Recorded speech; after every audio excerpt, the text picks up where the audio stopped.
Of course, the less you spend, the less you have to tax. So if you've got to be a really low spend government, then you wouldn't have to increase any taxes. But what I talk about in this book is what helps economic growth more and what helps economic growth less. And what both the Conservative and the Labour governments have done over the past few years is increase taxes on business. So NIC, I mean, in your operation here, I assume you pay a few salaries. You've had to increase... Sweatshop this. I'm on that free labour. Well, that's fine. We're running it from a shell in Dubai. Dubai calls. But in general, people running small businesses are being killed by this NIC increase. And whereas they were thinking of hiring another person, over the next few months, now they're thinking of firing somebody over the next few months. So all these costs on business, so the fact that we put corporation tax up because those filthy corporations, they should pay more tax. Well, no, mate, that's the employer, who now can't employ so many people because they're having to pay more tax. Those are the worst kinds of taxes to charge. And the least bad, it's not that they're good, it's that they're the least bad, are consumption taxes. And VAT is the classic consumption tax. And if you look at a chart, we only charge VAT on about half the goods and services that we could charge it on. And interestingly, you look at a country like Denmark, which is right at the top of the heap in terms of the services it provides to its people, quite large government. They charge VAT on almost 100%. So you mean like kids' clothes, food, these kind of the things where we almost protect them from VAT? Yes, that we say, oh no, you can't possibly charge VAT on that. And I couldn't reel off the list to you, but I'm sure it's not all of them are so tear-jerking as kids' clothes. Anyway, Denmark says all of them, right? And its economic growth is quite good, even though it's got a large government.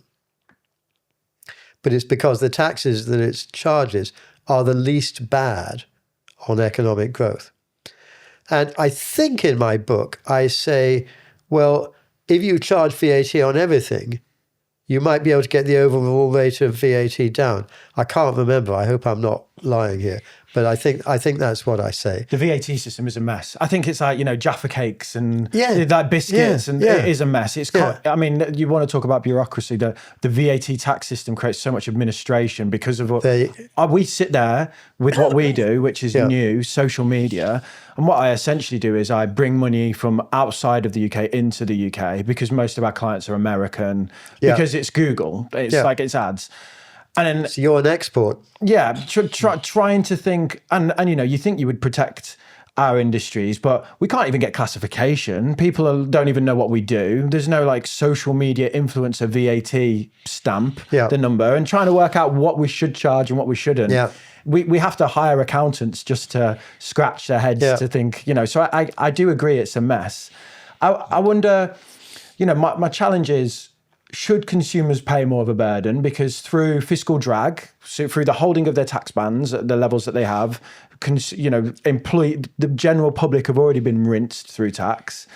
Should we not look at, say, like wealth taxes? Should we not look at council tax, these kind of things, as better places to raise revenue? Well, I refer you to my earlier answer about Dubai and Monte Carlo and New York. And you can't take your house to Dubai. Australia. You can't, but you can sell it. Yeah, good. Well, whoever buys it. And then go off to Dubai. Yeah, but what I mean is the council tax is, the door... I actually agree with the council tax. The bigger houses, and I got one, should be charged more. I agree with that. But a wealth tax in general... Oh, yeah.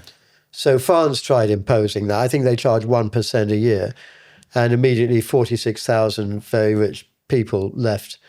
and their taxes went. I think when I say wealth tax, I think like council tax is a wealth tax. It's just regressive at the minute because it's not it's not been revalued and restructured to be a wealth tax, but it's perfect because you can't take the house with you, and if you want to live in it, you pay the tax. I mean, probably if I was an absolutist on my position, I would say, no, I only use the same services as anybody else does, so I shouldn't pay any more council tax than the meanest hovel.